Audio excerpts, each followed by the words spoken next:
सर्वशक्तिमान परमेश्वर के वचनों के पाठों का संग्रह।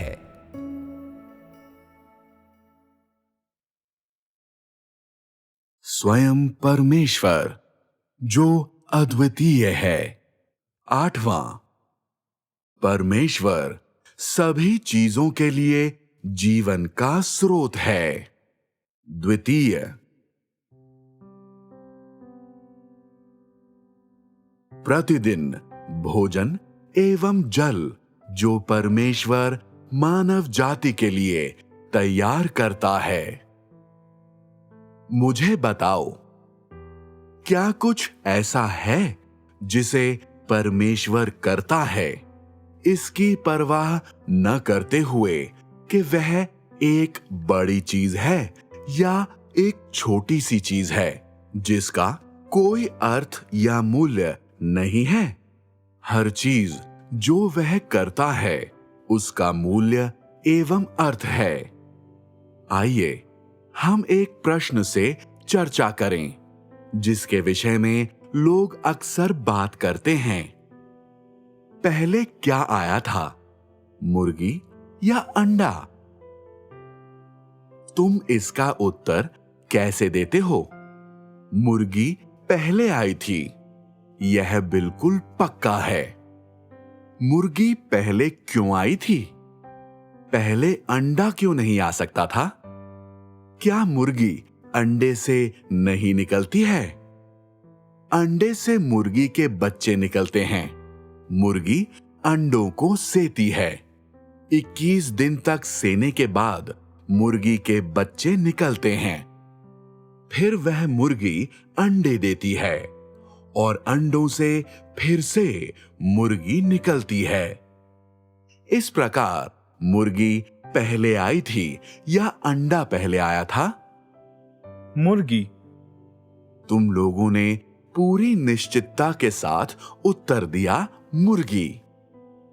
ऐसा क्यों है? बाइबल कहती है कि परमेश्वर ने पक्षियों और पशुओं की सृष्टि की थी। यह बाइबल पर आधारित है।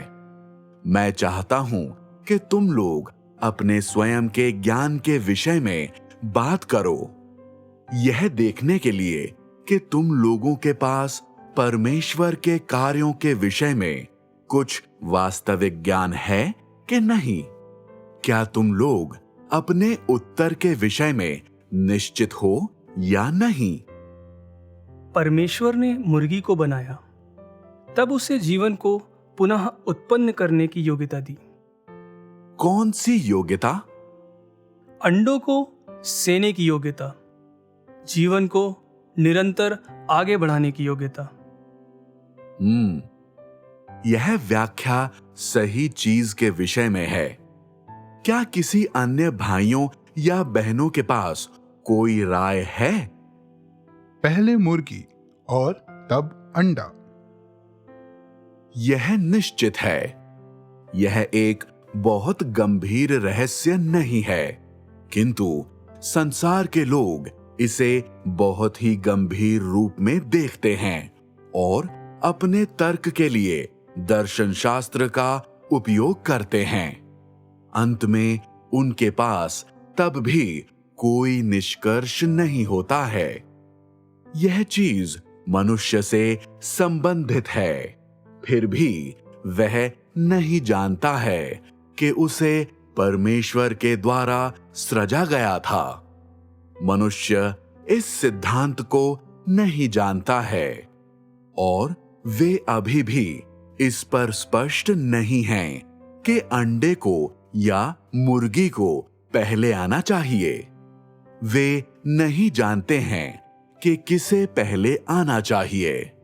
अतः वे हमेशा से उत्तर पाने में असमर्थ हैं। तो मुझे बताओ, क्या मुर्गी को या अंडे को पहले आना चाहिए? यह बहुत ही सामान्य है कि मुर्गी पहले आई थी।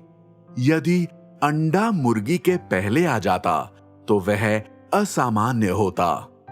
मुर्गी निश्चित तौर पर पहले आई थी।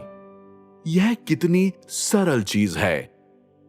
इसमें तुम लोगों को बहुत ही ज्यादा ज्ञानी होने की आवश्यकता नहीं है। परमेश्वर ने इन सभी को बनाया था। मनुष्य के लिए परमेश्वर का प्रारंभिक इरादा था कि वह उसका आनंद ले। एक बार जब मुर्गी आ गई तो अंडों का आना स्वाभाविक है। क्या यह बिल्कुल स्पष्ट नहीं है? यदि अंडे को पहले बनाया गया होता तो क्या तब भी उसे सेने के लिए मुर्गी की आवश्यकता नहीं होती? सीधे मुर्गी को बनाना बहुत ही आसान है। अतः परमेश्वर ने सीधे मुर्गी को बनाया था और मुर्गी अंडे दे सकती थी और साथ ही सेकर नन्हे बच्चों को जन्म दे सकती थी, जबकि मनुष्य मुर्गी को खा भी सकता था। क्या यह इतना सुविधाजनक नहीं था?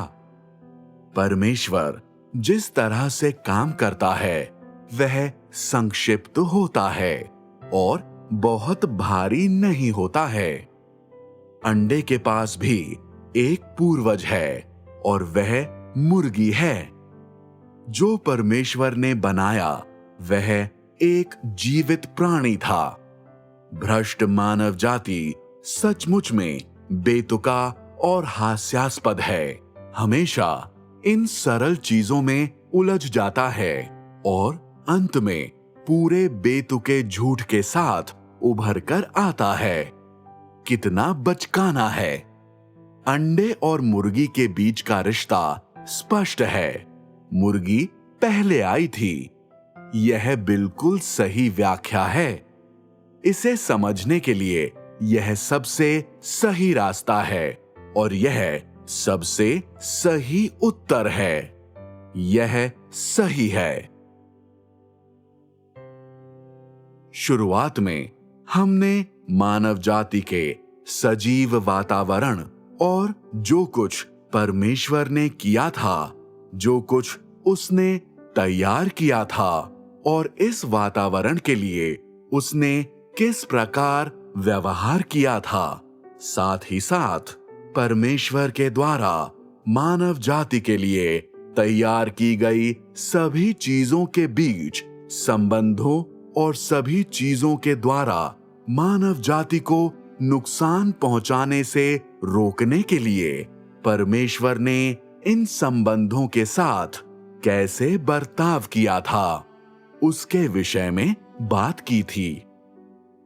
परमेश्वर ने सभी चीजों के द्वारा लाए गए विभिन्न तत्वों का और मानव जाति के वातावरण पर उनके नकारात्मक प्रभाव थे, उनका भी समाधान किया और उसने सभी चीजों को अपनी अपनी कार्य प्रणालियों को विस्तृत करने की अनुमति दी।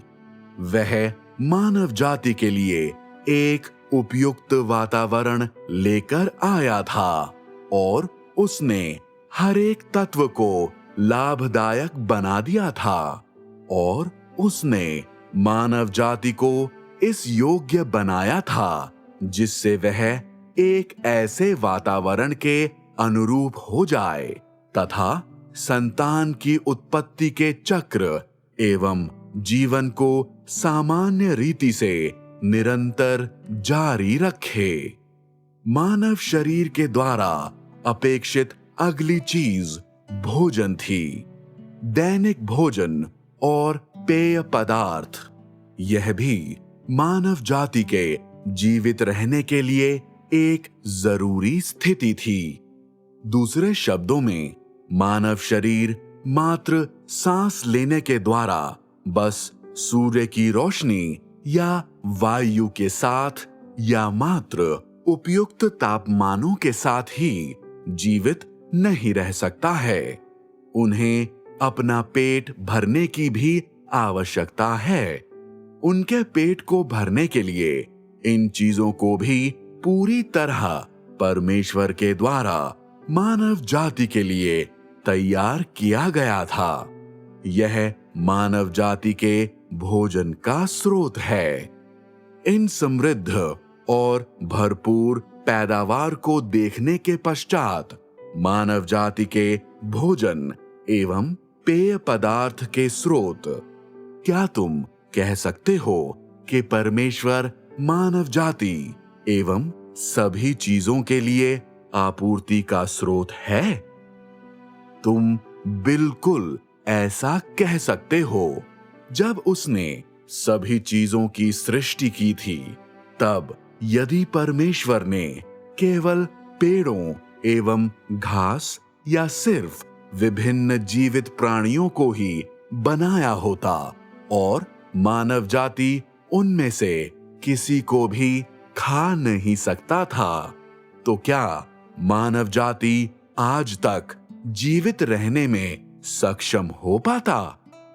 क्या होता यदि सभी चीजों के बीच में विभिन्न जीवित प्राणी एवं पौधे जिन्हें परमेश्वर ने बनाया था, वे सभी पशुओं एवं भेड़ों के खाने के लिए ही होते, या जिराफ, हिरन एवं विभिन्न प्रकार के पशुओं के लिए ही होते? उदाहरण के लिए सिंह जिराफ तथा हिरन जैसे भोजन को खाते हैं, बाघ, मेमनों एवं सुअरों जैसे भोजन को खाते हैं, किंतु वहां मनुष्य के खाने के लिए एक भी उपयुक्त चीज नहीं होती। क्या वह काम करता? वह काम नहीं करता। यदि ऐसा होता तो मानव जाति निरंतर जीवित बचे रहने के योग्य नहीं होता। क्या होता यदि मनुष्य केवल पेड़ों के पत्ते ही खाते? क्या वह काम करता? मनुष्यों का पेट इसे पचा नहीं पाता। यदि तुम उसकी कोशिश नहीं करते हो तो तुम नहीं जानोगे, किंतु यदि तुम एक बार ऐसा करते हो तो तुम अच्छी तरह से जान जाओगे। तो क्या तुम उस घास को खा सकते हो जिसे पशुओं और भेड़ों के लिए बनाया गया है? यदि तुम थोड़ी सी घास खाने की कोशिश करोगे तो ठीक है, किंतु यदि तुम लंबे समय तक घास खाते रहते हो तो तुम ज्यादा समय तक जिंदा नहीं रहोगे। पशुओं के द्वारा कुछ चीजों को खाया जा सकता है, परंतु यदि मनुष्य उन्हें खाएंगे तो वे विषैले हो जाएंगे। ऐसी कुछ विषैली चीजें हैं जिन्हें पशु बिना प्रभावित हुए खा सकते हैं, परंतु मनुष्य ऐसा नहीं कर सकते हैं।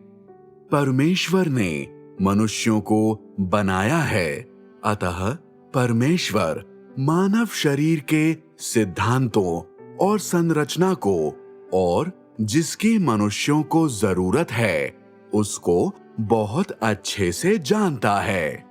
परमेश्वर मानव शरीर की बनावट और उसकी विषय सूची और जिसकी उसे आवश्यकता है, साथ ही साथ मानव शरीर के भीतरी अंग किस प्रकार कार्य करते हैं, वे कैसे सोखते हैं, उत्सर्जन करते हैं और चयापचय करते हैं, उसे लेकर पूरी तरह स्पष्ट है। लोग इसे लेकर स्पष्ट नहीं हैं और कई बार आंख बंद कर कुछ और खा लेते हैं। वे इतना अधिक अतिरिक्त भोजन खा लेते हैं और असंतुलन पैदा करते हुए अंत करते हैं।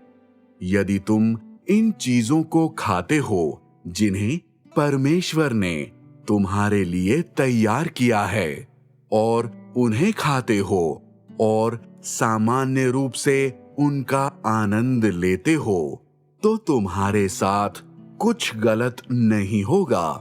भले ही तुम कई बार खराब मिजाज में होते हो और तुम्हें लहू के जमाव की बीमारी है, फिर भी इससे कोई फर्क नहीं पड़ता है।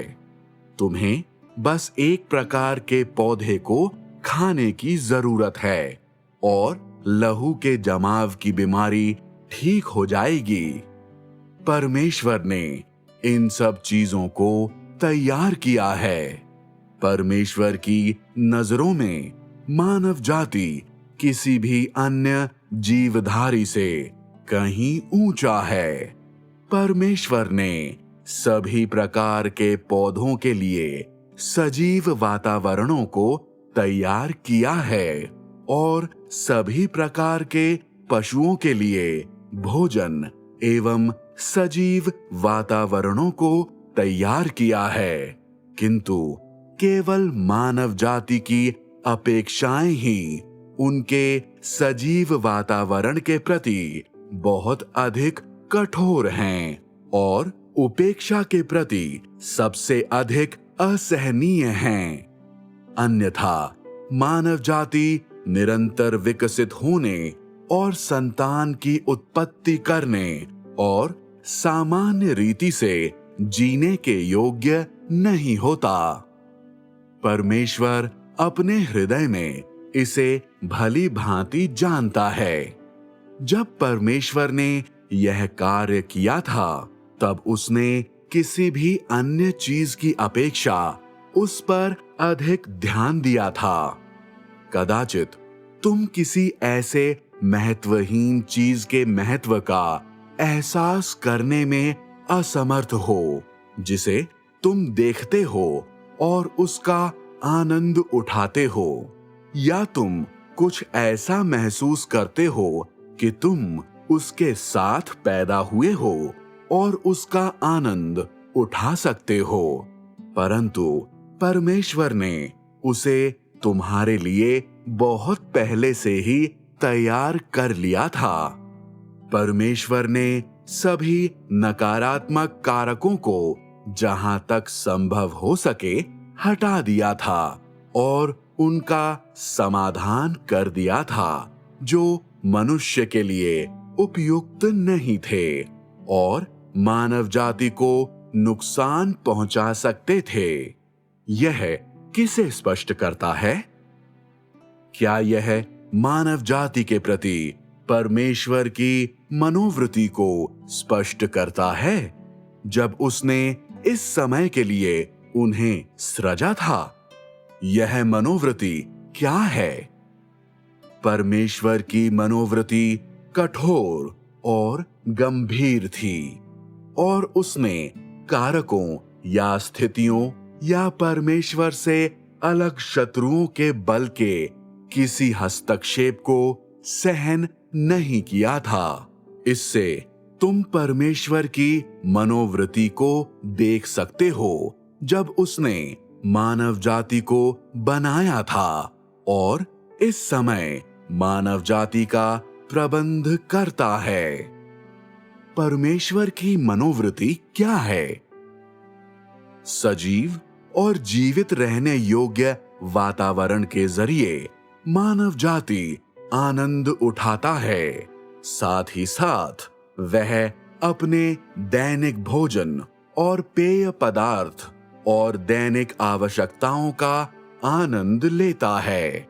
हम मानव जाति की संतान उत्पत्ति में और उनके जीवन को बनाए रखने में और उनके प्रति परमेश्वर की जिम्मेदारी में और साथ ही साथ इस समय मानव जाति को बचाने के लिए परमेश्वर के दृढ़ निश्चय में परमेश्वर की मनोवृत्ति को देख सकते हैं।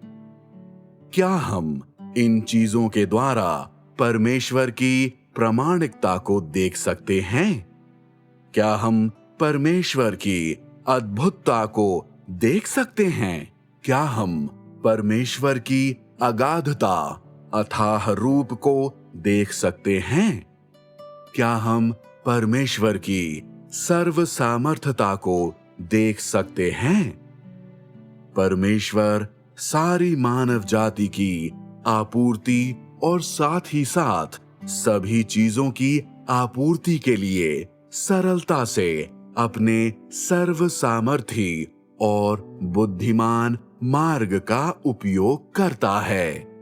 इस विषय में मेरे इतना कुछ कहने के बाद तुम लोग कहने में समर्थ हो सकते हो कि परमेश्वर सभी चीजों के लिए जीवन का स्रोत है? हाँ। बिल्कुल, यह निश्चित है। परमेश्वर के द्वारा सभी चीजों की आपूर्ति यह दिखाने के लिए पर्याप्त है कि परमेश्वर सभी चीजों के लिए जीवन का स्रोत है, क्योंकि वह आपूर्ति का स्रोत है जिसने सभी चीजों को अस्तित्व में बने रहने, जीवित रहने, पुनः उत्पन्न करने और निरंतर जारी रखने के योग्य किया है। परमेश्वर के अलावा और कोई नहीं है। वह सभी चीजों की सारी आवश्यकताओं की आपूर्ति करता है और मानव जाति की सारी आवश्यकताओं की आपूर्ति करता है। इसके बावजूद कि ये बहुत ही मूलभूत आवश्यकताएं हों, जिनकी लोगों को प्रतिदिन आवश्यकता होती है, या लोगों की आत्माओं के लिए सत्य की आपूर्ति हो। सभी दृष्टिकोण से जब परमेश्वर की पहचान और मानव जाति के लिए उसकी पद स्थिति की बात आती है, तो केवल स्वयं परमेश्वर ही सभी चीजों के लिए जीवन का स्रोत है। यह बिल्कुल निश्चित है।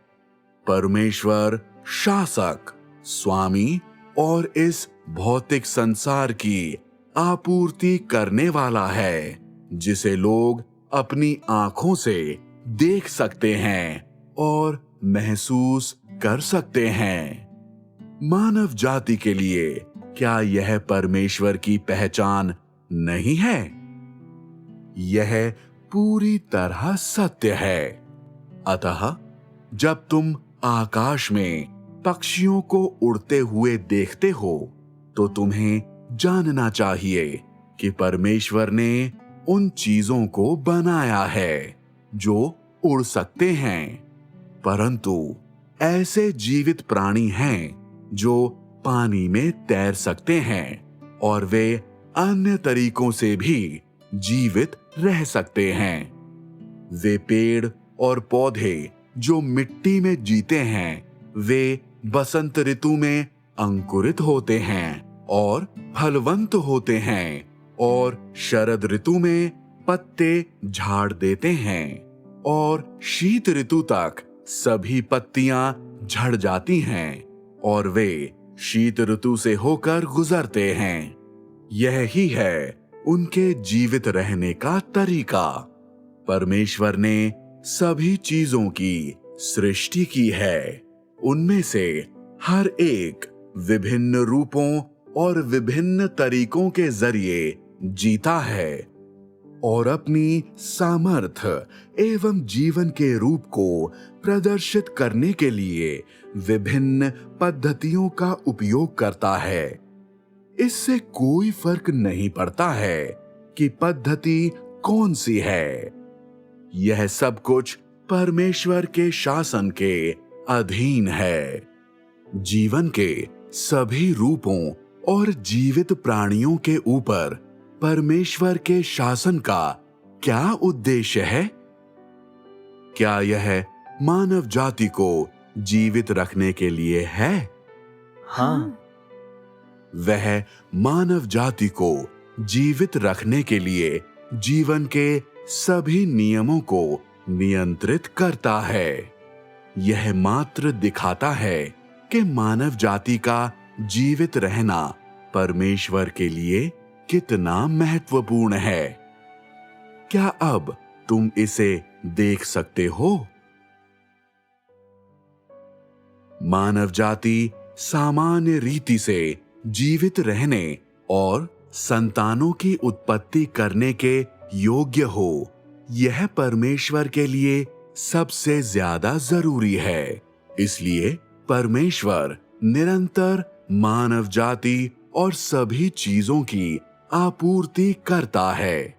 वह भिन्न भिन्न तरीकों और सभी चीजों के जीवित रहने की दशाओं को बनाए रखने की परिस्थितियों के अंतर्गत सभी चीजों को प्रदान करता है। वह मानवता के सामान्य अस्तित्व को बनाए रखने के लिए मानव जाति को निरंतर आगे बढ़ने के योग्य करता है। ये वे दो पहलू हैं जिसके विषय में आज हम बातचीत कर रहे हैं। ये दो पहलू कौन से हैं? बृहद दृष्टिकोण से परमेश्वर ने मानव जाति के लिए सजीव वातावरण बनाया है। यह पहला पहलू है। साथ ही परमेश्वर ने इन भौतिक चीजों को बनाया है जिसकी मानव जाति को आवश्यकता है और वह उन्हें देख और छू सकता है।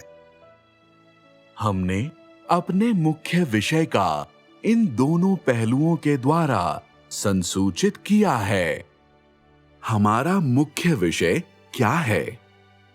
परमेश्वर सभी चीजों के लिए जीवन का स्रोत है। अब तुम्हें कुछ कुछ समझ आ जानी चाहिए कि मैंने ऐसे विषय वस्तु का इस विषय के अंतर्गत संवाद क्यों किया। क्या मुख्य विषय से अलग कोई चर्चा हुई है? कोई भी नहीं। सही है। कदाचित इन चीजों को सुनने के बाद तुम लोगों में से कुछ थोड़ी समझदारी प्राप्त करें और यह महसूस करें कि ये वचन बहुत ही महत्वपूर्ण हैं। किंतु शायद अन्य लोगों के पास थोड़ी सी शाब्दिक समझ हो और वे महसूस करते हों कि इन वचनों से कोई फर्क नहीं पड़ता है। इसके बावजूद कि तुम लोग जो यहाँ पर उपस्थित हो इसे अभी किस तरह समझते हो। तुम लोगों के अनुभव के क्रम के दौरान एक दिन आएगा जब तुम लोगों की समझ एक निश्चित बिंदु तक पहुंच जाएगी, अर्थात जब परमेश्वर के कार्यों और स्वयं परमेश्वर की तुम लोगों की समझ एक निश्चित बिंदु तक पहुंच जाती है, तब तुम लोग परमेश्वर के कार्यों की एक गहरी और सच्ची गवाही देने के लिए अपने व्यावहारिक वचनों का इस्तेमाल करोगे। मैं सोचता हूं कि तुम लोगों की समझ अभी भी बहुत सरल और शाब्दिक है, किंतु क्या तुम लोग कम से कम इन दो पहलुओं के ऊपर मेरी बातचीत को सुनने के बाद यह पहचान सकते हो कि मानव जाति की आपूर्ति के लिए परमेश्वर ने किन पद्धतियों का इस्तेमाल किया है, या परमेश्वर ने मानव जाति को कौन कौन सी चीजें प्रदान की हैं? क्या तुम लोगों के पास एक मूलभूत विचार और साथ ही साथ एक मूलभूत समझ है? लेकिन क्या ये दोनों पहलू जिनको मैंने संसूचित किया था बाइबल से संबंधित हैं? नहीं। क्या वे राज्य के युग में परमेश्वर के न्याय और ताड़ना से संबंधित हैं? नहीं। तो मैंने इन दोनों पहलुओं के विषय में बातचीत क्यों की थी? यह इसलिए है क्योंकि लोगों को परमेश्वर को जानने के लिए इन्हें समझना होगा। हाँ, इन्हें जानना बहुत ही जरूरी है और इन्हें समझना भी बहुत ही जरूरी है। केवल बाइबल तक ही सीमित न रहिए और परमेश्वर के विषय में सब कुछ समझने के लिए केवल परमेश्वर के द्वारा मनुष्य के न्याय और ताड़ना तक ही सीमित न रहिए। बाइबल को संसूचित करने के दायरे से बाहर कूदने और अनुग्रह के युग से परमेश्वर के वचनों से बाहर कदम रखने का मेरा उद्देश्य क्या है? यह लोगों को जानने की अनुमति देने के लिए है कि परमेश्वर मात्र उसके चुने हुए लोगों का ही परमेश्वर नहीं है। तुम वर्तमान में परमेश्वर का अनुसरण करते हो और वह तुम्हारा परमेश्वर है, किंतु उनके लिए जो परमेश्वर का अनुसरण करने वाले लोगों से बाहर के हैं, क्या परमेश्वर उनका परमेश्वर है? क्या परमेश्वर उन सब का परमेश्वर है जो उनसे बाहर के हैं, जो उसका अनुसरण करते हैं? हाँ। तो क्या परमेश्वर सभी चीजों का परमेश्वर है? हाँ। तो क्या परमेश्वर अपने कार्य और अपनी कार्यकलापों को मात्र उन पर करता है जो उसका अनुसरण करते हैं? नहीं। उसका दायरा समूचा विश्व है। छोटे दृष्टिकोण से इसका दायरा पूरी मानव जाति और सभी चीजों के बीच में है। बड़े दृष्टिकोण से यह समूचा विश्व है। अतः हम कह सकते हैं कि परमेश्वर संपूर्ण मानव जाति के बीच में अपना कार्य करता है और अपनी कार्यकलापों को कार्यान्वित करता है। यह लोगों को स्वयं परमेश्वर के बारे में जानने की अनुमति देने के लिए पर्याप्त है। यदि तुम परमेश्वर को जानना चाहते हो और सचमुच में उसे जानते हो और समझते हो, तो मात्र परमेश्वर के कार्य की 3 अवस्थाओं तक ही सीमित मत रहो और मात्र उस कार्य की कहानियों तक ही सीमित मत रहो जिन्हें परमेश्वर ने एक समय किया था। यदि तुम उसे उस तरह से जानने की कोशिश करते हो, तो तुम एक निश्चित सीमा तक परमेश्वर को सीमित कर रहे हो। तुम परमेश्वर को अत्यंत महत्वहीन रूप में देख रहे हो। ऐसे निष्कर्ष तुम्हारे लिए क्या प्रभाव लेकर आते हैं? तुम कभी भी परमेश्वर की अद्भुतता और उसकी सर्वोच्चता को जानने के योग्य नहीं होगे और तुम कभी भी परमेश्वर की सामर्थ्य और सर्वशक्ति और उसके अधिकार के दायरे को जानने के योग्य नहीं होगे। एक ऐसी समझ उस सत्य को स्वीकार करने की तुम्हारी योग्यता को प्रभावित करेगी कि परमेश्वर सभी चीजों का शासक है और साथ ही परमेश्वर की सच्ची पहचान एवं पद स्थिति के विषय में तुम्हारे ज्ञान को भी प्रभावित करेगी। दूसरे शब्दों में, यदि परमेश्वर के विषय में तुम्हारी समझ का दायरा सीमित है, तो जो तुम प्राप्त कर सकते हो वह भी सीमित है। इसीलिए तुम्हें दायरे को फैलाना होगा और अपने क्षितिज को खोलना होगा, चाहे यह परमेश्वर के कार्य, परमेश्वर के प्रबंधन और परमेश्वर के शासन का दायरा हो या सभी चीजों का दायरा हो जिनके ऊपर परमेश्वर के द्वारा शासन किया जाता है और उनका प्रबंध किया जाता है। तुम्हें इसे पूरी तरह जानना चाहिए और तुम्हें उसमें परमेश्वर के कार्यों को जानना चाहिए। समझ के ऐसे मार्ग के जरिए तुम अचेतन रूप में महसूस करोगे कि परमेश्वर उनके बीच में सभी चीजों पर शासन कर रहा है।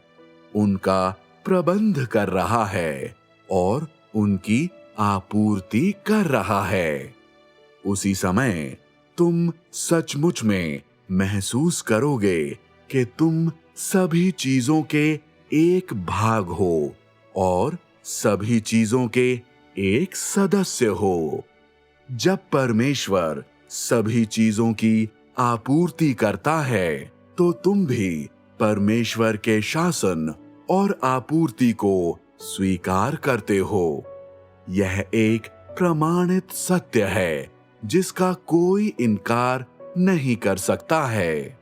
सभी चीजें अपने स्वयं के नियमों के अधीन हैं, जो परमेश्वर के शासन के अधीन है, और सभी चीजों के पास जीवित रहने के अपने स्वयं के नियम हैं, जो परमेश्वर के शासन के भी अधीन हैं। जबकि मानव जाति की नियति और जो उनकी आवश्यकता है वे परमेश्वर के शासन और उसकी आपूर्ति से नजदीकी से जुड़े हुए हैं।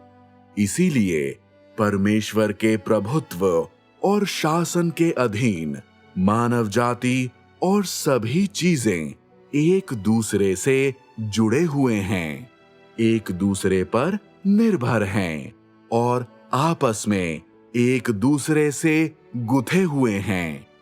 यह परमेश्वर के द्वारा सभी चीजों की सृष्टि का उद्देश्य और महत्व है।